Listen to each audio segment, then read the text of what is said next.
Do not adjust your screens because it is time to discuss Late Night with the Devil. Hey, everybody, Matt here with Halloween Daily News. And yes, Late Night with the Devil is finally out. I've seen it, and I am so excited to finally be able to give you my review of what is the first, and I'd say very possibly the best Halloween horror movie of 2024, and one that I am confident in saying will no doubt find its way on many people's annual October rotation of Halloween set classics. Late Night with the Devil opened in theaters on March 22nd. Like I said, I have seen it. I've watched it twice actually over this past weekend, and quite honestly, I'm probably going to watch it again this weekend. It is that type of movie, my favorite type, that begs rewatches and has great rewatchability value. Um, and again, I'm going to keep this review as spoiler free as possible. If you haven't been following our coverage of this film, it got rave reviews when we first heard about it during its festival run over a year ago from everyone that saw it, including as high up in the horror pantheon as Stephen King himself.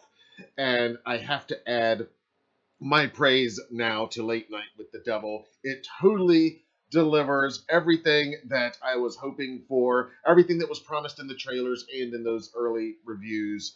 This is absolutely a must see. Now, what you need to know going into it.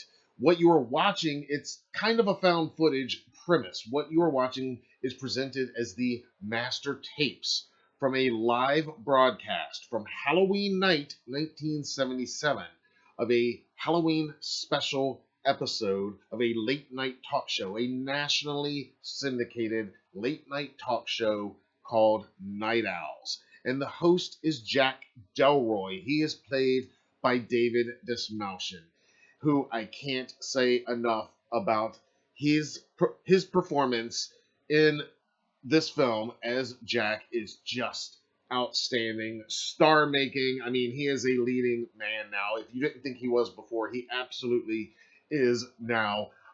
Just some of the tiny details that, again, on rewatches especially, look at what Jack is doing, some of the mannerisms and slight details that David is layering his performance with, especially in some of the scenes with Jack's wife.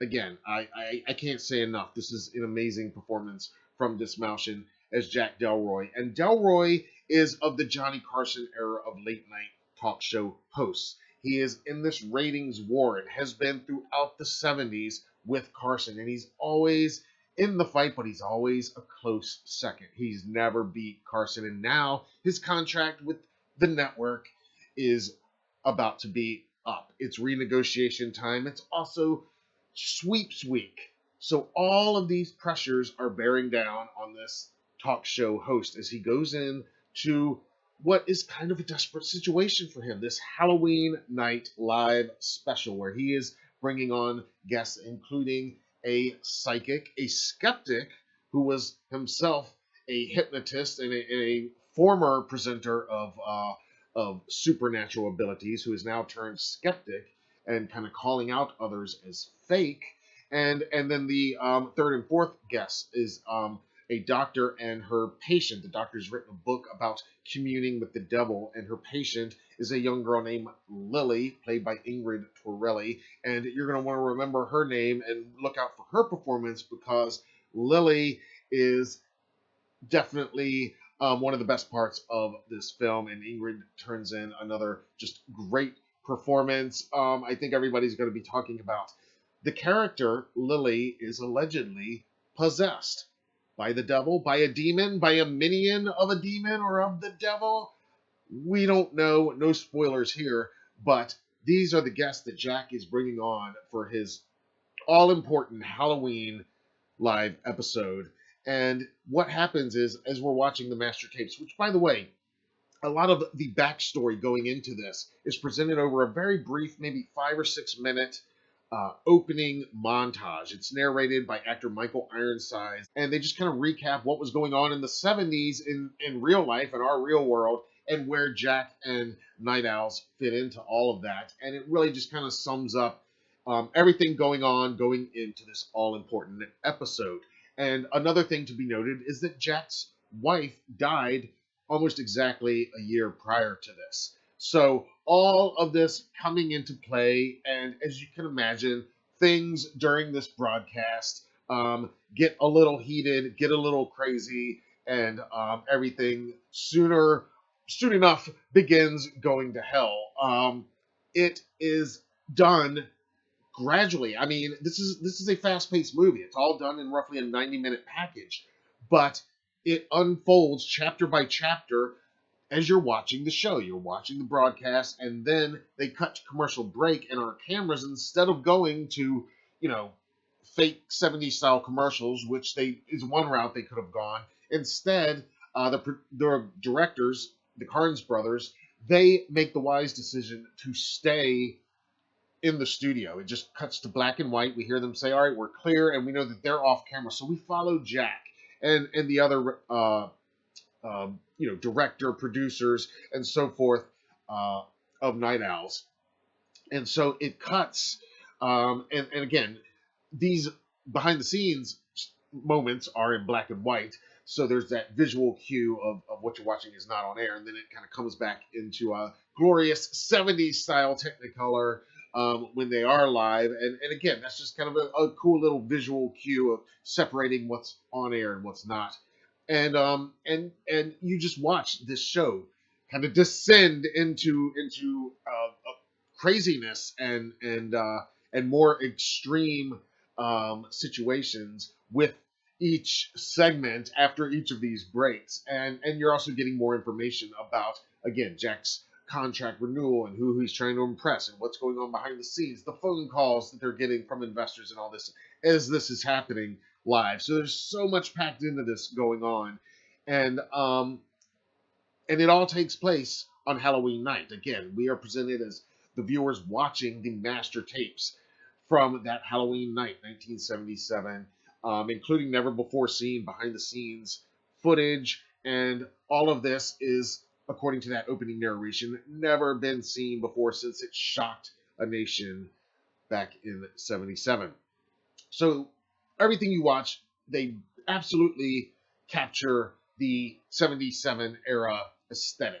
And if you've ever watched Johnny Carson or are old enough like me to actually remember when he was on the air hosting the Tonight Show, this nails that vibe. If you watch any late night talk shows, you can probably enjoy a lot of just kind of that aspect of it.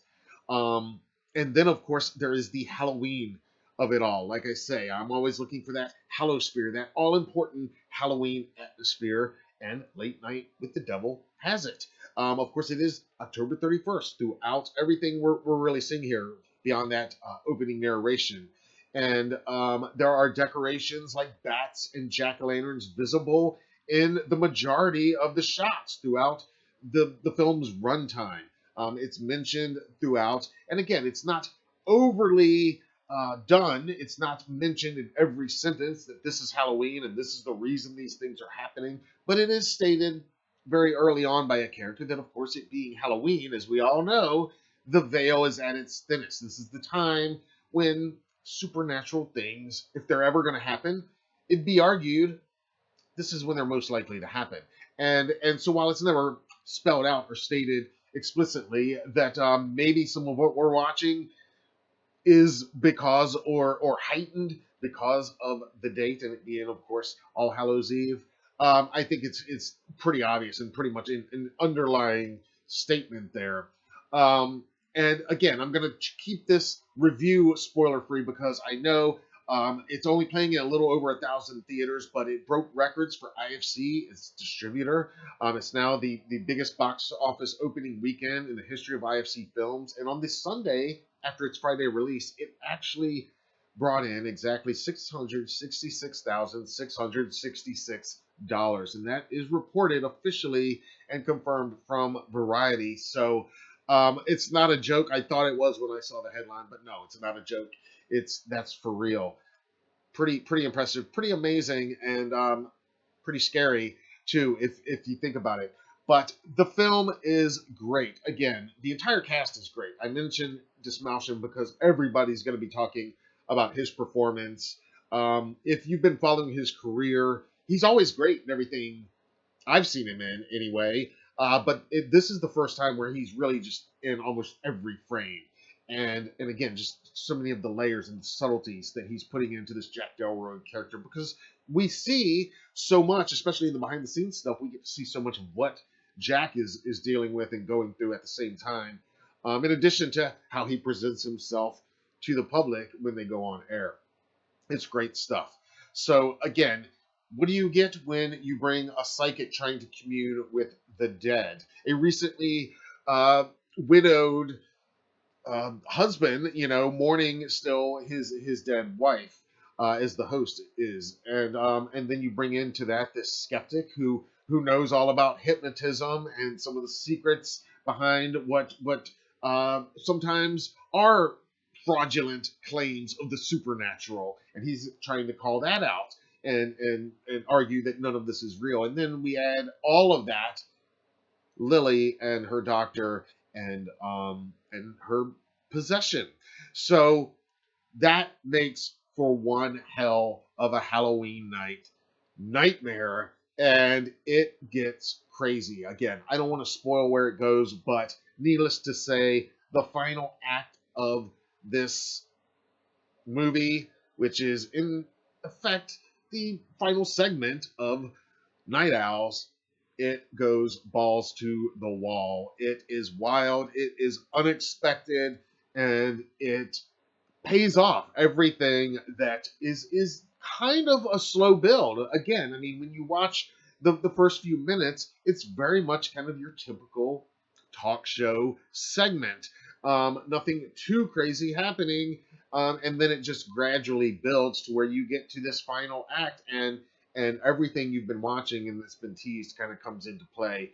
And then, again, no spoilers, but this is an ending that I think is going to have a lot of people talking, and I think that's the point. I'd love to talk to the Carnes brothers at some point about, and have a spoiler discussion about everything. But to keep it spoiler free, I will just say that, yeah, this is an ending that got in my brain and hasn't let go since I watched it the first time, so much so that I had to watch it a second time 2 nights later. And like I said, I can't wait to watch it a third time, because it is that kind of film that really encourages rewatches, at least in my opinion. I think it does. I'll be curious to hear what you guys think and what other reviewers think upon seeing it. And like I said, it is in theaters now, select theaters. It's going to be streaming on Shudder very soon, starting on April 19th. So that's when I know a lot of people will be able to watch it for themselves once it's on a streaming platform. It will be exclusively on Shudder starting in April, like I said. But I encourage everybody. I can't recommend it high enough. Again, the horror is there, and it feels like a horror movie that was made in 1977 too. That's the other thing. Not only does it feel like a 1977 made talk show, where it definitely nails that, it also at the same time nails that feeling of that same era's horror movies and really captures that whole vibe. And there's a lot of the satanic panic of the 70s, right down to the title, obviously, Late Night with the Devil.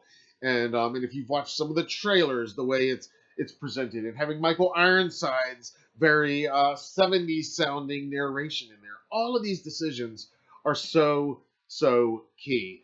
And I will address real quick, I know the film has gotten some backlash for its use of AI, and I did read the director's response to that they said that essentially all they used AI for are some of the, I guess, the moments in between when we go from live to behind the scenes during commercial breaks, and they come back and forth from commercial breaks. You get these "please stand by" or "we'll be right back," those type graphics. Those apparently were created by AI, but none of the rest of the film, according to the directors, the Carnes brothers. So I did read that, and again, I am no fan or supporter of AI, of course, but I don't think it takes away anything from this film, and honestly, I probably wouldn't have noticed if it wasn't pointed out. I didn't notice in the trailers, honestly. I didn't look close enough. Now it's kind of obvious now that it's been pointed out, and it's kind of obvious to see it now, but I didn't even notice when I saw some of those graphics, even in the trailers at the time. But in any case, this is a must-see movie. Just a must-see horror movie, if you ask me. The first must-see horror movie of 2024. Maybe ultimately the best. I think so. And when you add that Halloween on top of it, I mean, yeah, it is absolutely a new must-see Halloween horror movie for those of us that is our favorite subgenre of all of horror, the Halloween set horror of it all. Um, and again, I just can't say enough about the performances, about the look, the aesthetic, just all of it, and that rewatchability. Again, I look forward to rewatching it because it is the type film that's layered enough to where I think you will find things you didn't notice. Certainly on your second watch after the first watch, and then more. And I think it begs conversation. So I know this won't be the last time I'll be here talking about this, but I want to hear your thoughts now. I want to hear. I want more people to see this film. I want it to get out there, and then we will have more spoilerish discussions where we can really dive into some of the decisions here made and what we're all even witnessing here on Late Night with the Devil, because there's a lot there to chew on, I think. But let me hear your thoughts now down in the comments below on Late Night with the Devil when you see it.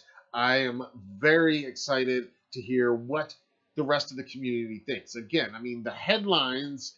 I've tried not to read the details of any reviews, but I do read, of course, the headlines from all of the outlets, and all of those have been very, very well received. And of course, I read that Stephen King uh, blurb that he tweeted about last year, all of which got me excited. So I did go in with very high expectations, but I would say that it did deliver on those expectations and what it promised, and it does it all in just a real quick 90-minute package that is just everything that I was hoping for. So let me hear your thoughts down below, and look for lots more on Late Night with the Devil and all the other Halloween movies coming our way in 2024 and beyond, and lots more right here on the HDN YouTube channel.